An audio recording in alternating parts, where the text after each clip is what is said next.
బాధ్యత మనకుంటే భవిష్యత్తు భావితరానికి బాగుంటుంది. భారతీయ శిక్షా స్మృతి లేదా ఐపీసీని ఒక్కో విభాగాన్ని ప్రకాశింపజేస్తూ మా లా అవేర్నెస్ వీడియో సిరీస్కు స్వాగతం. చట్టపరమైన విషయాలలో స్పష్టత మరియు విశ్వాసం పొందండి. ప్రతి ఎపిసోడ్ మిమ్మల్ని న్యాయ నైపుణ్యానికి దగ్గర చేస్తుంది. ఈరోజు మనం మరొక ఐపీసీ విభాగంలోకి ప్రవేశిద్దాము. భారతీయ శిక్షా స్మృతి 1860 లేదా ఐపీసీ 1860లోని సెక్షన్ 84 మానసిక స్థితి లేని వ్యక్తి యొక్క చట్టం ఇలా పేర్కొంది. ఒకవేళ ఒక వ్యక్తి తప్పు లేదా చట్టానికి విరుద్ధమైనది చేసే సమయంలో అతను మానసిక స్థితి సరిగా లేకపోవడం వల్ల చర్య యొక్క స్వభావాన్ని తెలుసుకోలేకపోవడం జరిగితే ఏది ఆ వ్యక్తి చేసే నేరం కాదు. వివరణాత్మక వివరణ 1. సందర్భోచిత పరిచయం. సెక్షన్ 84 నేర న్యాయశాస్త్రంలో ఒక ప్రాథమిక భావనను పరిచయం చేస్తుంది. పురుషుల రియా యొక్క సారాంశం లేదా అపరాధ మనస్సు. నేరపూరిత చర్య యాక్టస్ రియస్ మరియు అపరాధ మనస్సు యొక్క ఖండన ఉన్నప్పుడు మాత్రమే నేర బాధ్యత తలెత్తుతుందనే నమ్మకం చట్టం యొక్క సమగ్ర అంశం. సెక్షన్ 84 నిర్దిష్ట వ్యక్తులు వారి మానసిక స్థితి కారణంగా ఈ అవసరమైన అపరాధ ఉద్దేశాన్ని రూపొందించడంలో అసమర్థత కలిగి ఉండవచ్చని నొక్కి చెబుతుంది. 2. The doctrine of mind. ఈ విభాగం కేవలం రోగనిర్ధారణ చేయబడిన మానసిక అనారోగ్యంతో బాధపడుతున్న వ్యక్తులను మాత్రమే కవర్ చేయదు.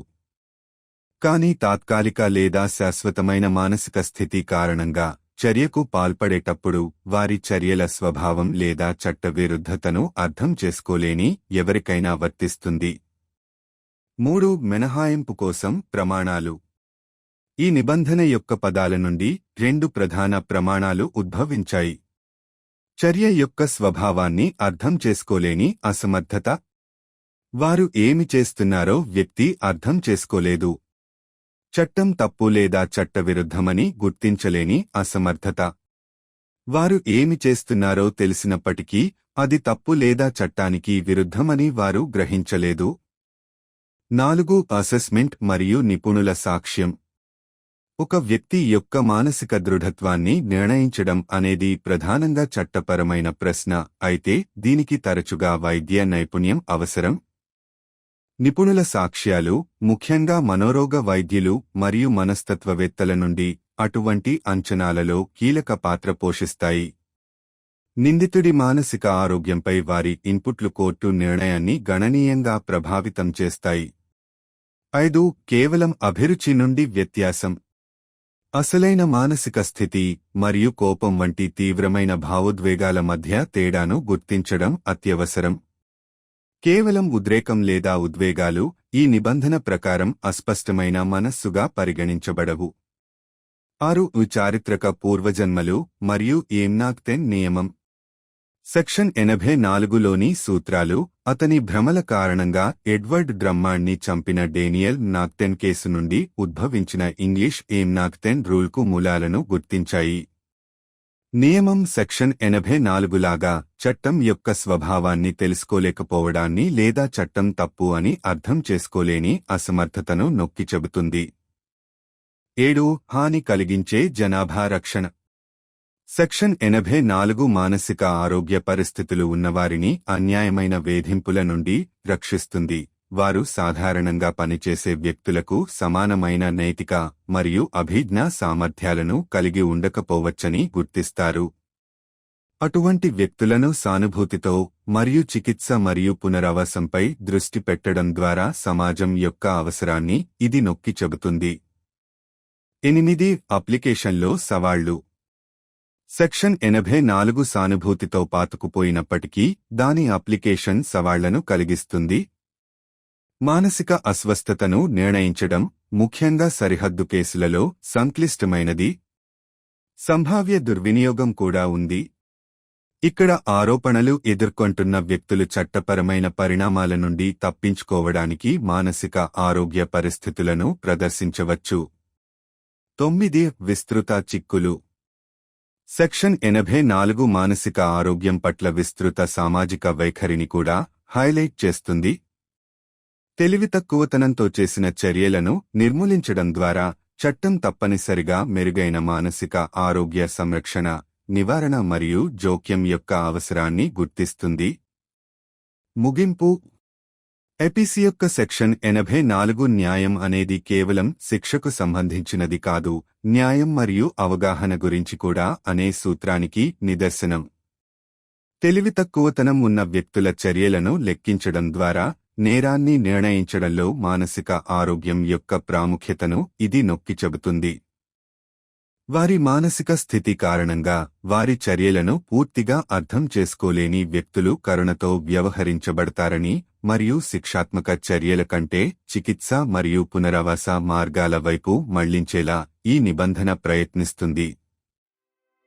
బాధ్యత మనకుంటే భవిష్యత్తు భావితరానికి బాగుంటుంది.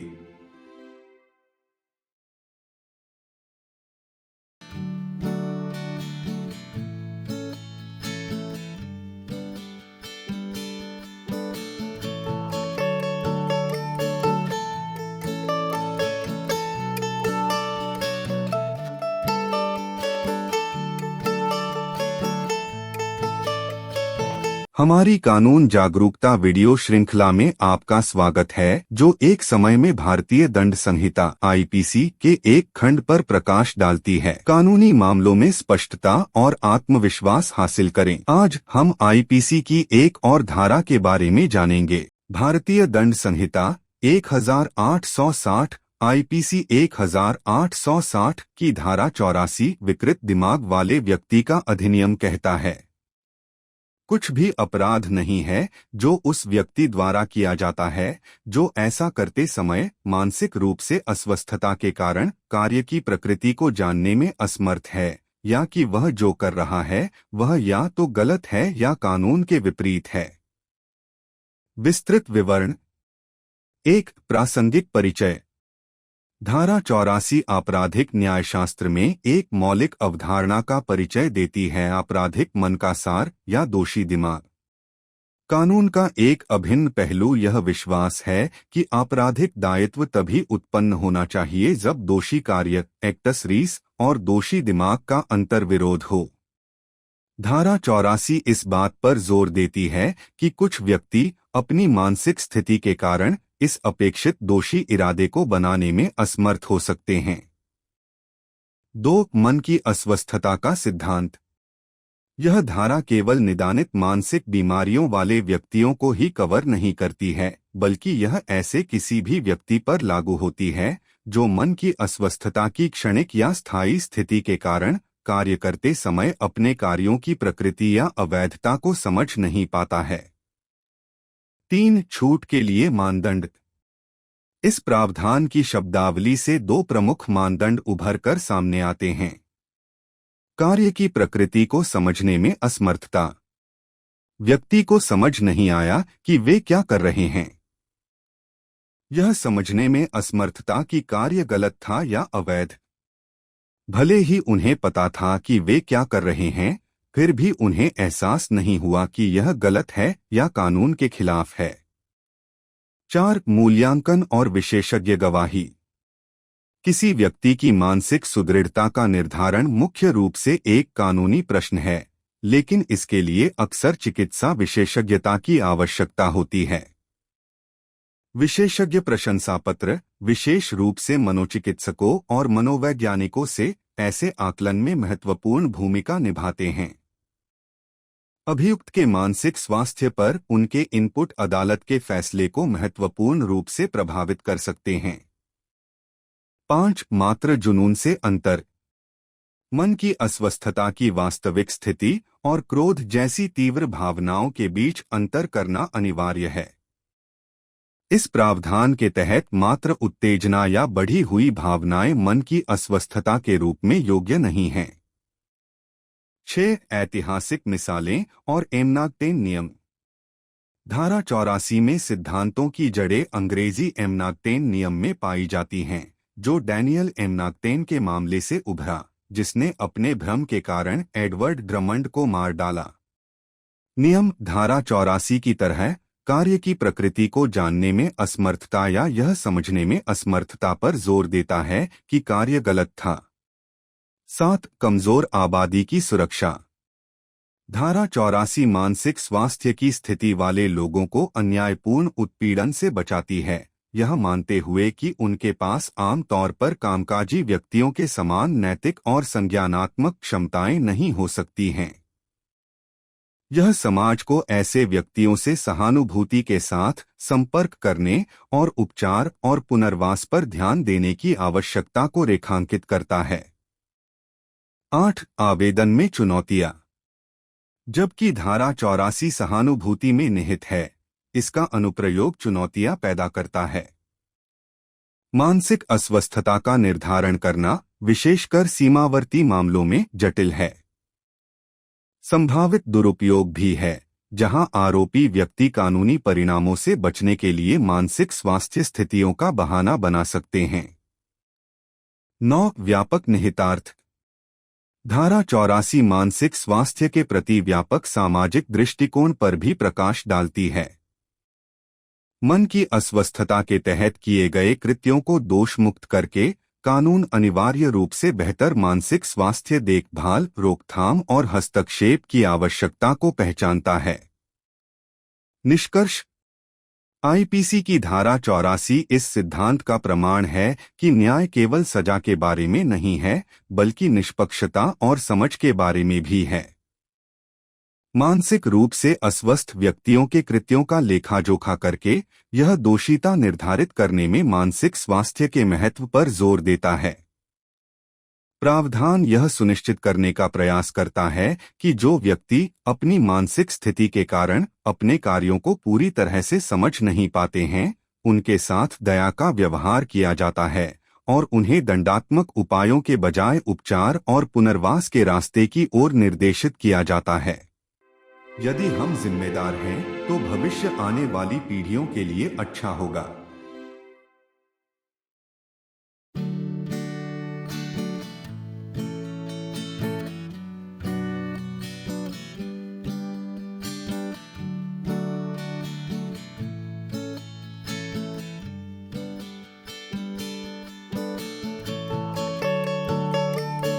Welcome to our Law Awareness video series, illuminating the Indian Penal Code (IPC), one section at a time. Gain clarity and confidence in legal matters. Today, we dive into another IPC section, Section 84 of the Indian Penal Code, 1860, IPC 1860 Act of a person of unsound mind states.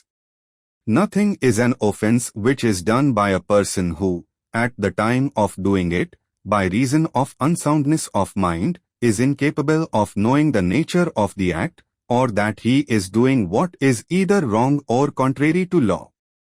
Elaborated description. 1. Contextual introduction. Section 84 introduces a fundamental concept in criminal jurisprudence, the essence of mens rea, or the guilty mind. An integral facet of the law is the belief that criminal liability should arise only when there's an intersection of a guilty act, actus reus, and a guilty mind. Section 84 emphasizes that certain individuals, due to their mental state, might be incapable of forming this requisite guilty intention. 2. The doctrine of unsoundness of mind. The section doesn't merely cover persons with diagnosed mental illnesses but extends to anyone who, due to a transient or perpetual state of unsoundness of mind, couldn't comprehend the nature or illegality of their actions when committing the act. 3. Criteria for exemption. Two principal criteria emerge from the wording of this provision. The inability to understand the nature of the act. The individual did not comprehend what they were doing. The incapability to discern that the act was wrong or illegal. Even if they knew what they were doing, they didn't realize it was wrong or against the law. 4. Assessment and expert testimony. The determination of a person's mental soundness is predominantly a legal question, but it often requires medical expertise. Expert testimonies, especially from psychiatrists and psychologists, play a crucial role in such assessments. Their inputs on the accused's mental health can significantly influence the court's decision. 5. Distinction from mere passion. It's imperative to differentiate between a genuine state of unsoundness of mind and intense emotions like anger. Mere agitation or heightened emotions don't qualify as unsoundness of mind under this provision. 6. Historical precedents and the Emnath-Tain rule. The principles in Section 84 trace their roots to the English Emnath-Tain rule, which emerged from the case of Daniel Emnath-Tain, who, due to his delusions, killed Edward Drummond. The rule, much like Section 84, emphasizes the inability to know the nature of the act or the incapability to understand that the act was wrong. 7. Protection of vulnerable populations. Section 84 protects those with mental health conditions from unjust persecution, recognizing that they may not have the same moral and cognitive faculties as typically functioning individuals. It underscores society's need to approach such individuals with empathy and a focus on treatment and rehabilitation.